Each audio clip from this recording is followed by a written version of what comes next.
Okay, so guys, we're gonna reach level 11. Let's go. Okay, so the beginning is always the hardest part, and then once you like break through, then it gets very much easier after that. Like the first few moves are the most important move, and then after that, like it's very easy. So in the beginning, you have to take it slow, but then after that, it's kind of smooth sailing. So I see we have a blue. We have a blue on the thing, and so okay, let me just preface this and say that in Gembreaker, you're gonna have gems that you can use, and you're gonna have gems that you can't use. You're gonna have like useless pieces oftentimes.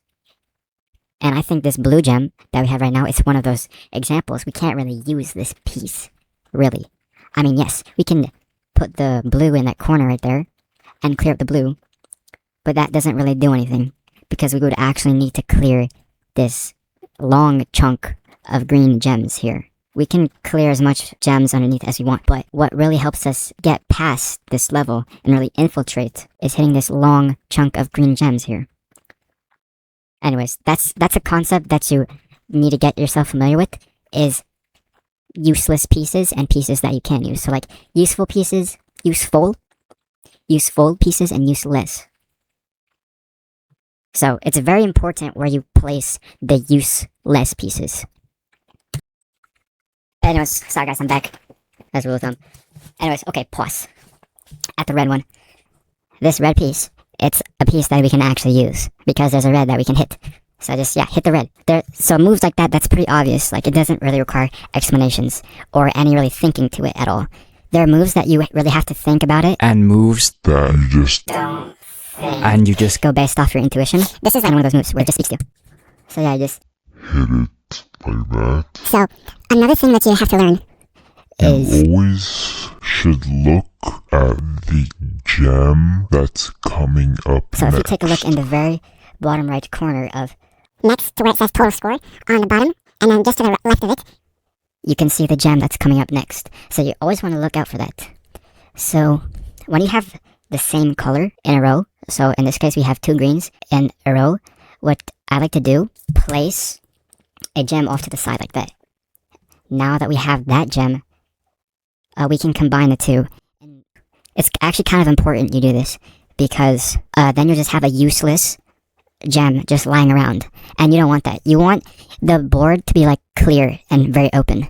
So you could immediately clear the green one, but then you'd have an extra green just lying around somewhere, and usually that's not good, because then it require two more gems to clear that one. So this one you can just immediately just get rid of it like that. So these moves are all intuitive. Okay, this one's maybe not so intuitive, so you really have to think about sometimes where you want to put your gems. So you see we have a red right here, but there are two reds on the screen, so you kind of have to choose which red you want to hit. Do you hit the one on the left or the right? And you just kind of have to use your critical thinking skills, like your just logic and just, yeah, your critical thinking. So just like put yourself in the scenario, what will happen if I put this red gem right here? And then you're like, oh, that's fine, because it's underneath this blue thing, and it's not really getting in the way.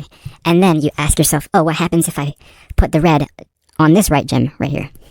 And then you think, oh, maybe it gets in the way of trying to hit the white, so maybe the left is better. So that's kind of what you kind of have to go through every time. Not every time, but like for certain scenarios like this. So just, you need to visualize, you need to kind of be good at visualization. Just imagine what it would look like. Anyways, so in this situation, it's the same thing. We have two whites. Another thing that you can do, if you have two on the board, you can assign each gem to the chunk. So here what you can do, you can use the first gem to hit this white chunk at the bottom. And then you can use the second gem to hit the white chunk at the top. So again, you wouldn't be wasting any gems. I know it's tempting to use that singular gem to hit both of the chunks at the same time. I know it's tempting, but you really don't want to have any useless gems lying around, usually.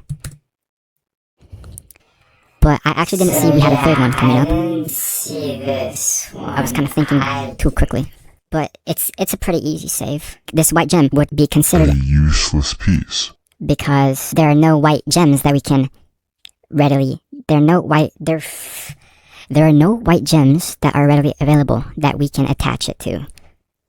So yeah, this is a useless piece, and we need to decide where to put it. And just a good rule of thumb: put useless gems underneath other gems that can be broken off. For example, what I did, I put the white gem under the red gem because I saw the red gem could be readily broken off easily. Because you have already a red coming up. And yeah. Boom. Boom, we did it. So yeah, thanks for watching. Bye. When I think of you, oh, and I don't know what fear is. Once in a while, and you make me smile. And I'll think tomorrow